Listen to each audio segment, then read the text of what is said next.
Assalamualaikum warahmatullahi wabarakatuh. Kita masuk kepada bab 6.2. Sambungan daripada 6.1, Kegemilangan Kesultanan Johor Riau. Kesultanan Johor Riau muncul sebagai sebuah kerajaan yang kuat dan unggul di alam Melayu. Kerajaan ini mencapai kegemilangannya dalam aspek perdagangan dan persuratan Melayu. Kerajaan ini juga berusaha menghidupkan kembali tradisi perdagangan kerajaan alam Melayu dengan Arab, India dan Cina.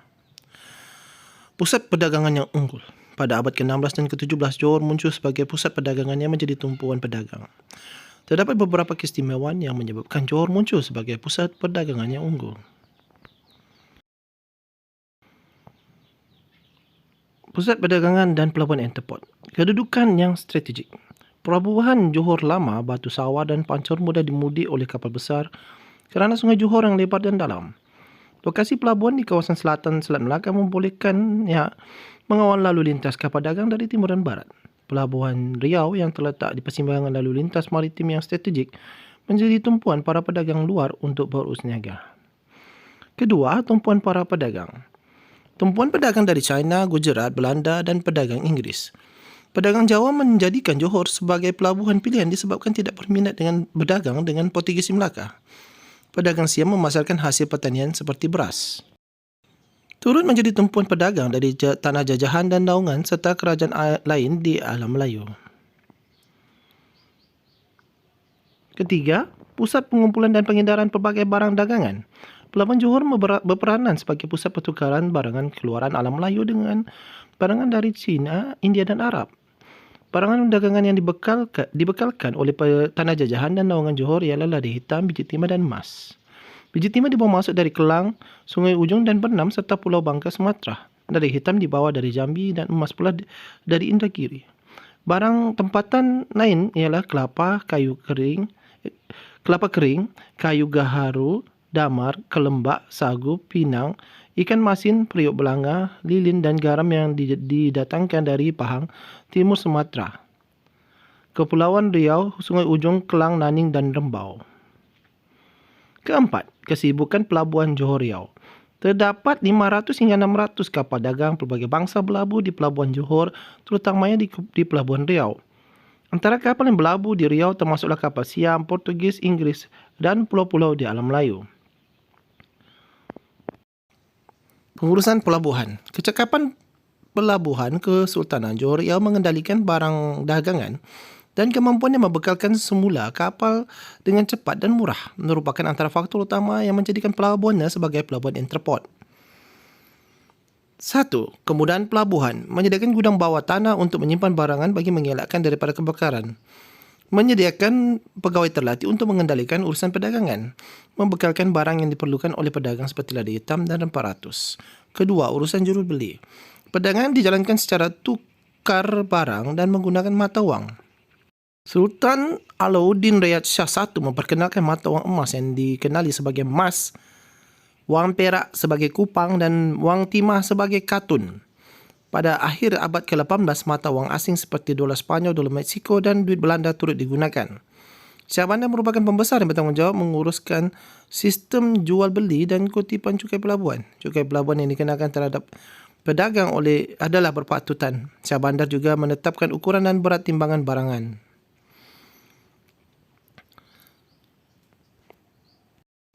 Sistem naungan. Pedagang luar dan pedagang tempatan mendapat naungan dari Bendahara, Temenggung, Laksmana dan Raja Indra Bongso. Sebagian hasil keuntungan diberikan kepada pihak yang memberikan naungan dalam bentuk cukai perdagangan berdasarkan sistem naungan. Melalui sistem ini, pedagang mudah mendapat surat kebenaran daripada Belanda dan dapat berlayar tanpa gangguan di Selat Melaka. Keempat, peranan orang laut. Orang laut ditugaskan sebagai pengawal pelabuhan, penunda kapal dagang, penunjuk arah kepada para pedagang dan pengawal di Pelabuhan Johor dan Selat Melaka. Orang laut juga terlibat dalam mengawal keselamatan Kesultanan Johor Riau dengan menjadi angkatan laut. Kelima, kemudahan membaiki dan membina kapal. Pelabuhan di Johor juga mempunyai kemudahan membaiki dan membina kapal bersaiz kecil. Orang laut mahir dalam pembinaan kapal. Mereka membuat kapal pesisir pantai seperti kolek, banteng, penjajab, balok dan pencalang. Kemahiran ini membantu memajukan Kesultanan Johor Riau. Kedudukan strategik dan kemudahan pelabuhan menyebabkan Kesultanan Johor Riau menjadi tumpuan para pedagang. Kesultanan ini telah mendapat menyaingi dan mengambil alih peranan Melaka dan Aceh sebagai pusat perdagangan yang unggul pada masa itu. Kita patut berasa bangga dengan sejarah sebuah kerajaan gemilang yang pernah wujud di negara kita.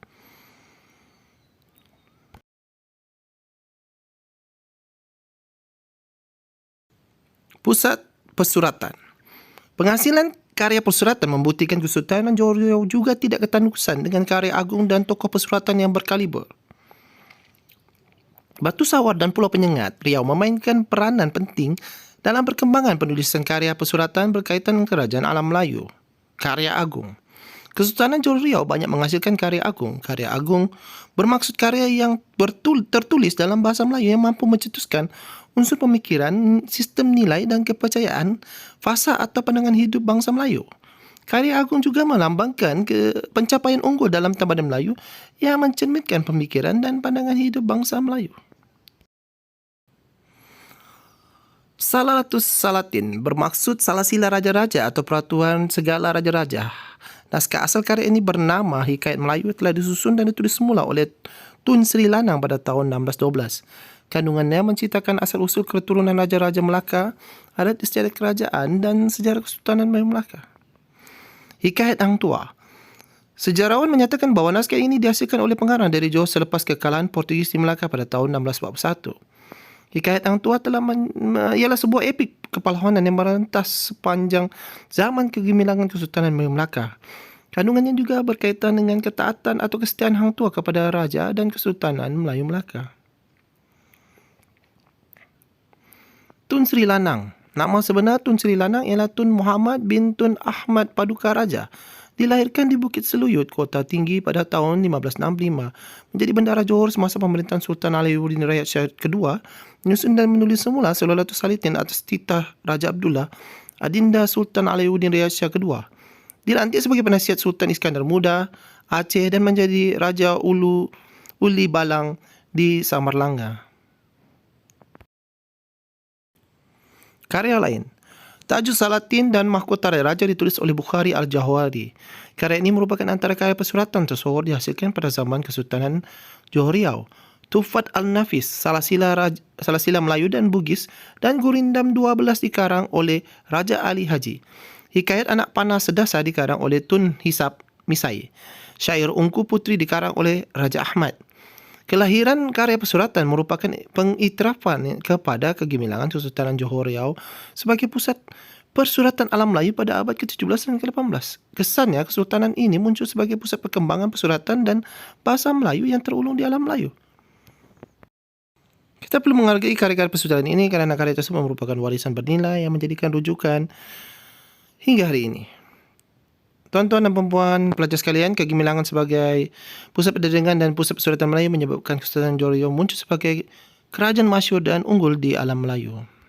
Kesultanan ini telah berjaya mewarisi kegemilangan dan kesinambungan Kesultanan Melayu Melaka. Oleh itu, usaha perlu dilakukan untuk mengembalikan semula kegemilangan negara dalam bidang perdagangan dan persuratan Melayu. Warga negara Malaysia perlu bekerjasama ke arah mencapai matlamat tersebut. Baiklah, para pelajar sekalian, cakna dan cerminan sejarah, nilai patriotisme dan iktibar. Memahami kegigihan dan kesungguhan kepimpinan Kesultanan Johor Riau mempertahankan kedaulatan kerajaan, pengetahuan tentang kegemilangan kerajaan Melayu mendidik kita supaya berbangga dengan sejarah, tradisi dan budaya bangsa, semangat kekitaan yang ditunjukkan oleh masyarakat dahulu, mengajak kita tentang kepentingan bersatu padu, bersefahaman dan mufakat dalam mempertahankan kedaulatan negara. Dari segi diri dan keluarga, semangat kerjasama dan saling membantu dalam menghadapi cabaran dan bijak menyelesaikan masalah sesama ahli keluarga akan melahirkan keluarga yang sejahtera dan harmoni. Dan untuk negara, peranan golongan intelek dan rakyat yang berilmu, pengetahuan serta sanggup berkorban amat penting dalam mengekalkan dan mempertahankan kedaulatan negara dan bangsa. Baiklah, sekian dulu untuk bab 6 ini. Kita akan berjumpa pada bab 7 nanti. Sekian, terima kasih. Assalamualaikum.